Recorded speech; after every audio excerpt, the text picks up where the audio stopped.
Unya giingon diha sa unang Pedro 3:15 nga panganda mo kamo kanunay kung adunay makig-sayop kaninyo kabahin sa kamatuoran.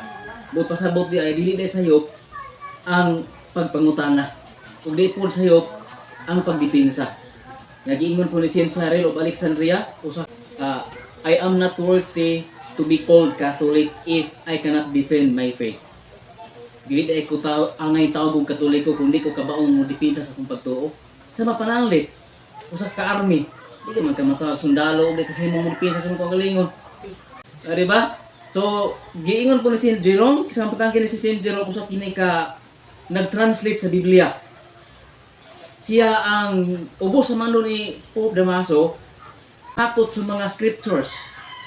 Kaya ang sinulat sa Biblia, wala nga giingon nga usa ka lugar nang ikuhaan ana sa mga pulong. Tungod niya na niingon si Saint Jerome pag humag translate sa Biblia nga ignorance of the Bible is ignorance of Christ. Kung inosente, ignorante ka sa Biblia, samot nang inosente ka sa kinabuhi ni Kristo. Okay. So karon ato ang ikuan ang una gyud nga batiko sa tuong kaigsuonan kining mahitungod sa larawan. Nang muingon sila nga dili magbaton og laing Dios. Dugmaon mo ang Dios labaw sa nga tanan. Unya niingon dito dili ka magkulit og mga larawan sa bisan unsa nga ilalom sa tubig, ibabaw sa yuta o sa kapunaw-punawan. Nya atong timan-an ang duha ka ang kanang larawan, adunay duha ka klase. Una, idol. Kanang idol kanang pagsimba sa usa ka butang, gagi-idolize nimo nga ang imong sentro para lagi anang butanga. Example ron sa mga pag-aano kaniadto nga magsimba sila sa ilahang larawan, nga moingon di sila nga ang ngalan sa ilahang mga larawan sa una si Baal, si Molok, o si Sukot Binot mo na mga pangalan sa mga Diyos-Diyos.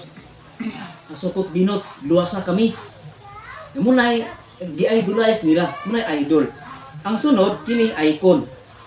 Ang icon from the word gikan ni siya sa pulo nga icon. Abot pasabot kapareho. Likeness or icon. Kanang likeness kapareho. Muna sa iglesia. Namangoy unang lang kutukion ko sa atong mga kaigsuonan nga mga kanang gilahag yung panghambog nga kanang yung sa Exodo 20 bersikulo 3 ngadto sa 5. Ayaw pagbaton og laing Dios gawas kanako. Ayaw pagbuhat og Dios o larawan. Muna ilahang igon itong mga larawan. Sa bisan unsa nga ana ilalom sa yuta, ayaw pagyukbo sa bisan unsang Dios ni magsimba niini. Kay ako ang Ginoo nga inyong Dios. Abughuan ako. Muna inosente mga magtotoo nga Katoliko mayon jud nga agi sayo ay si mama. Kaya na ba nila rawan dito ya gisimbar ba na nila? Muna nga naanay mga kuan ron nga ang mga ginikanan aktive sa simbahan ang ilahang mga anak na aspikas. Kay kung ang inahan unta kung kahimo pa di gina mahitabo. Pero kay utro mo po. Muna nga nakuan gyud para sa ako ang kauban katong dili ko basta-basta deep ed teacher siya karon. Karon iyang mama nagpabilin paghihapon pastora. Nganuman tungod sa commitment pila ka kabuok membro ika mo'y example usa ka pastora na anak kay tulo ka simbahan. Ya ang income diha ang gikan. Lisod na kaayo. Apan nag-ingon ba si Kristo sa ato ang mga ebanghelyo nga paningkamot kamo nga maka-income kamo? Wala gyud. Gani katong sa ebanghelyo katong kabahin sa istorya ni Marta o ni Maria. Ug nakanuog mo ato nga samtang si Marta gisaway ni si Maria gisaway ni Marta kay nibisita man si Kristo sa balay. Unsay gibuhat ni Maria ani Marta? Ginoo, si Maria gipasagdan na ako sa ginbuhaton sa panimalay. Nag-anda man sa kana bisita. Yung sa giingon si Jesus. kanimo Marta si Maria nakapili og mas labing maayo. Adahang moingon dito nga ang mga Katoliko nagsimba og mga Diyos-Diyos. Nga wala sila masayod kung unsa ang mga Diyos-Diyos nga gihisgutan sa Biblia. Kay naamay mga Diyos-Diyos nga mga pangalan sa maani. Kini siya mo ni si Amon. Usa kini siya ka Diyos-Diyos ang giminson sa Biblia gyud. Natanawa na kapangalan bata kinsa ni si Amon. Ano ba? Ang uban ro mga pastor tanan ha. Ipambuak nila ang mga larawan ni Maria, larawan ni Jesucristo o nasa Facebook, larawan sa mga santos. Dating pagkapaita ilang ibuak. Ang gihisgutan nga mga Diyos kini si Mulok. Una, asa na yung mabasa? Jeremias 46:25, pwede na itiknot. Ya, kini nga Mulok, dili na kong dinunging ha. Kinsa man si Mulok? Ang Ginoo nga labing gamahanan ang Dios sa Israel niingon. Silutan ko si Mulok si Amon. Ang Diyos sa Tibis, lakip ang Ehipto ug ang iyang mga Diyos ug iyang mga hari. Kinsa man si Amon? Giilang Dios sa mga Ehiptohanon. Giilang Dios kini si Amon. Sunod, kini si Baal. Asa ni basa? Na sa Hukom Kapitulo 2 versikulo 10 hangtod 13. Si Baal. Kinsa man si Baal? Diyos sa mga taga-Kanaan. Sunod, Baal o Puwer. Kini Baal o Puwer, kanang Puwer, lugar na ba? Kini siya, nga ako ilahan sa una sa mga pagano. Baal o Puwer. Si Baal o, kining Baal, samtang nagpuyo ang katawhan sa Israel dito sa Shittim, ang mga lalaki nakikilawas sa mga babae dito sa Moab, ug ang maong mga babae na nagdapit sa mga Israelita sa pagtambong sa mga paghalan alang sa ilang mga Diyos na ining kaagiha. Ang Israelita misimba kang Baal, ang Diyos sa Puwer, ug misilaob ang kasuko sa Ginoo. Ang dakok ing kalahian sa mga Diyos ang giminsan sa Biblia. Ang mga Diyos mao kana ang mga gisimba sa mga pagano ug dako pa sa kalahian kay aduna sila yung mga dinaokang buhat at tubangan silang larawan sama sa dimension ron. Magsik sila tubangan sa larawan. Ya ilang ipinirawa ini? Ha? Muna nga dako kay kuan. Ako lang ikuan mo ha. Kay unay sintik no si sister. Kani pod si kuan. Kani si Mulok. Kinulit niya sa mga pagano kani adto. Kanang gihisgutan sa Biblia nga ayaw kamo pagsimba og Diyos, dili in taon kita gihisgutan ana. Kato ng mga pagano kani adto. Kanang karon mang ilahang ipasanir karon. Kay as present na siya. Kakuan na akong malimot sa present tense o past tense. Present tense na siya. Dili pagkasuko sa Ginoo during ana nahitabo na adunay nagsimba og mga Diyos. Nasuko ang Ginoo. Present na siya. Dili na progressive. Kada pa ganing wala pa nahitabo batag na ba? Dili na siya progressive. Present na siya. Anong pagkasuko sa Ginoo si Mulok. Nalagay sa Amos 5:26. Mo si Mulok usa ni sa dagway sa mga Diyos. Kani sila nga mga ngalan nga Diyos, mao kini ang ilang gisimba, mao kini ang gipasabot sa Biblia. Dili in tawo na ato ang larawan. Sa may gisulti mahitungod sa Biblia niining mga Diyos. Unang Korinto 8:4 ang Diyos nagrepresentar sa butang nga dili tinuod. Kadaraha, kung ano na kay mangutana, hoy kamo, mga Katoliko, gasimba mamuog mga rebulto, mga Diyos. Sister, brother, kung sa gisulti sa Biblia, unang Korinto 8:4 ang Diyos nagrepresentar sa butang nga dili tinuod. Karon balik ta sa itong mga imahen. Si Mama Mary, naglarawan ni Mama Mary, nagrepresentar ba niya sa butang nga dili tinuod? Dili ba niya tinuod nga adunay Mary na nahimong inahan sa Dios? Tinuod. Ang Diyos di ay nagrepresentar sa butang nga dili tinuod sama ni Mulok. Dili na sa existing.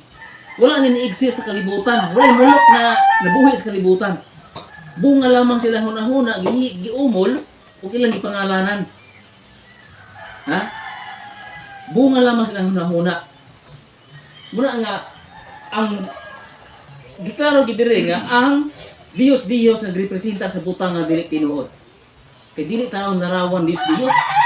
Ito tanang Dios larawan. Kaya ang pagkaulipon diya sa kwarta, Dios mo na, larawan din na. Di ba? Dili tanang dili tanang larawan Dios, di po tanang Dios, usa na kalarawan. So, daghan kaayo. Natay makatunan. Sa ginagmay lang usa. Karon, usupod kaayo ron ang gitawag og kana kaning dili ra ko mosimba. Di ba mo may kumon ron? Dabi ito magsimba, kihima o magyapon. Magsira magpang maritis. Magsimba ko, makasala maghapon ko. Murang may pay, dili na lang. Dili pa makasala. Yung katong inosente pong naminaw ana. Kayan po nga, bitaw sa sakto gigabay. Muna, nga atong sabton, kung unsa day ang kahulugan sa pagsimba. Ang pagsimba atong timan-an nga kasamang paagi kita maligo ng kita. Ngano man, kaya ang pagkaligo usap kini kay pagkuha sa mga buling sa tong lawas aron dili kita mamiligro nga mamintiryo. Di ba?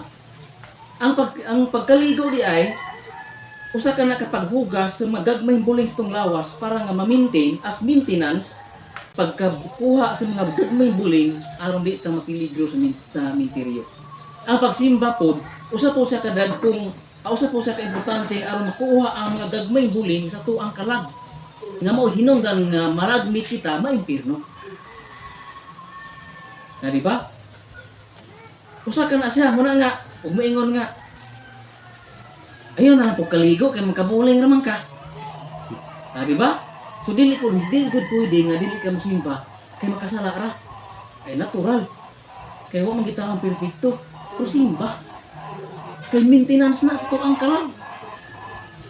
Ikaw ro kinsa nag-maintenance dire high blood. Undangin na. Tanaon tad. Ibustaan na rin ko. Di ba? Ang pagsimba po maintenance sa tuong kalag. Ang pagsimba. Ang pagsimba, maintenance sa atong kalag. Ang pagsimba. Kung importante kaya ang pagsimba. Ano man? Diha sa Exodo 25, balik na sa larawan. Diha sa Exodo 25, versikulo 21-22, ang Moises paghimo og usa ka larawan sa kirubin. Ukod kay taliwala ni ana ibabaw sa kirubin o sa balaang butang anha ako makigtagbo o makikistorya kanimo. Anha na ako iparagaya ang ako ang grasya ibabaw sa larawan. Unsa man ni larawan nga gisgutan? Ang balaan. Unsa to dili di ay sayop ang paghimo og larawan. Mahimo lamang ka ng sayop kung naghimo kag larawan nga imong himuan og ngalan ng imong giilang nga Dios. Bawal na nga klaseng larawan. Apan kung maghimo kag larawan nga nagrepresenta sa anghel, usa ka na kadakong importante nga subo sa gilid sa Dios. Kung sa to kinahanglan ang mosimba kay ang ato ang grasya ana nato madawat sa simbahan nga diin ana ang imahin kay ana magagaya ang grasya sa Dios ibabaw sa balaan nga larawan. Yan ako'y mga tana, Brad, na armami santo ninyo sa balay. Yan niingon man ka nga ang Dios anak makigtagbo ibabaw sa balaang larawan. Balaan dato mo ang santo ninyo. Kay gipabinditahan ko to dito sa parokya ni Padre Hitson. O di ba? Usa po na sa usa ta na tubag na itong sakto nga. Ato na po ta ana sa balik na po ta sa Biblia. Kung sa giingon diha sa Exodo 26 versikulo 1. Pasabot kini nga diha himo og kanang tulda nga mao'y tagbuanan. Tulda kani adto tulda tulda which refers to church building ba? Naagi day tay tagbuanan. Kaya naman ito nga, duha kong tulong nga katigom, ana ako sa inyong taliwala. Duha kong tulong. Wala mga inyong usa. Duha yun. Kaya ikaw na usa mag-ampo dito. Di ba? O nabi na sa Ebanghelyo. Duha kong tulong nga katigom, ana ako sa taliwala. Paghimog tulda nga tagbuanan, himuwa kini sa napulo katabil sa pinong lino og sa dilana nga asol, tapol ug pula, bordahe kinig mga hulagway sa kirubin. Paghimog, sugo gid ang paghimog simbahan. Nung pabordahan o maghimog kirubin ato ibutan kay diin mao na ang tagbuanan. Wala ginag-ingon ang Ginoo nga bisag asa ka mong lugaraha. Pag-ampo ka, pagsimba ka mo, kung dili na gid tagbuanan. So naa gid ay sugo gid ay nga diin mutungha gid kita sa simbahan. Kay samang paagi. Kay ang kaluwasan na nakabasa sa simbahan, naman tay gitawag og two causes of salvation. Duha ka butang nga diin kita adunay kaluwasan. Una, instrumental cause of salvation. Instrumento kining simbahan. Ikaduha, principal cause of salvation. Asa man principal? O gisintro ang Ginoo. So duha di ay. Buot pasabot ang kaluwasan wala lamang nakabase nga dikta to God. Bisag asa kan dapita. Naa gid ay simbahan. Ano kinahanglan na simbahan?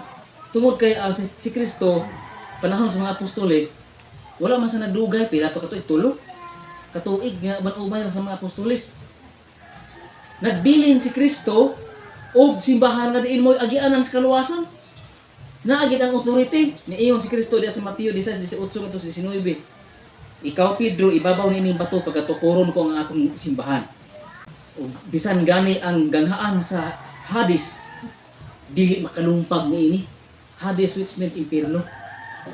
Sa 19, kanimo akong igahatag ang mga yabi sa giharian sa langit. Ang imong idili dinhi sa yuta, idili usab sa langit. Ang imong itugot dinhi sa yuta, itugot usab sa langit. Buot pasabot authority. Naa ang authority ni San Pedro. Yang asa man San Pedro nabilo sa Iglesia ni Cristo ba? Sa mga born again ba? Naa ang yabi. Ikaw karon, magsuror-suror mo sa atong buad mo og dumagiti. Ya. Kilimiro niya ato dito kinamog filtre. Ya, example doon, manglaag mo. Ya, naa mo sa hotel nagkatulugan. Ay, kung inan mo biya kasi nakapot sa yabi. Mabiyaan pa lamang ka. Hindi ka kadumo nga. Sample, mag-una ka dito. Wala nimo ang yabi, wala nimo ang kauban sa nagdala sa yabi. Kasulod ba di ka? Ang yabi di ay sa kaluwasan naa sa simbahan. Nga katuloy ko yun, mo pinakauna. Ano man, Efeso 5:23, si Kristo mao ang ulo sa simbahan nga mao ang iyang lawas ug iyang pagaluwason ang iyang lawas. So to, ang simbahan mao iyang lawas ug iyang pagaluwason ang iyang lawas. Pagaluwason niya ang simbahan. Ya kung dili ka membro sa maong simbahan, wala kay relihiyon. Dili ba tinuod ang iyong relihiyon makaluwas? Ug iyong relihiyon dili makaluwas ay mo pangangin. Kaya kini ang mga makaluwas yung tao ni kay tinupod ni Kristo. Sa loob Efeso. Efeso 5:23. Si Kristo mao ang ulo sa simbahan nga mao ang iyang lawas. Pwede niyong namoy Bible. Namoy Bible na amoy cellphone nga naay apps. Okay? Muna nga sa tanan nga ako mga kuan kasi matingala mo gadala kong cellphone ga video ko. Wala nang iyong niari ko nag-vlog ha.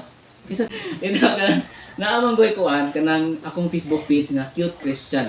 Pwede mo subscribe ana, pwede mo follow. Cute Christian. Ang tinog Kristohanon kita.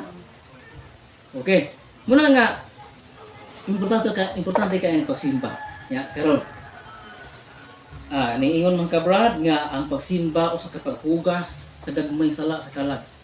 Nagsimba man ko, bisag dili mi Katoliko pero gasimba man ko. Sa laing relihiyon kay respeto lagi kay ako ang pamilya na amo sa born again.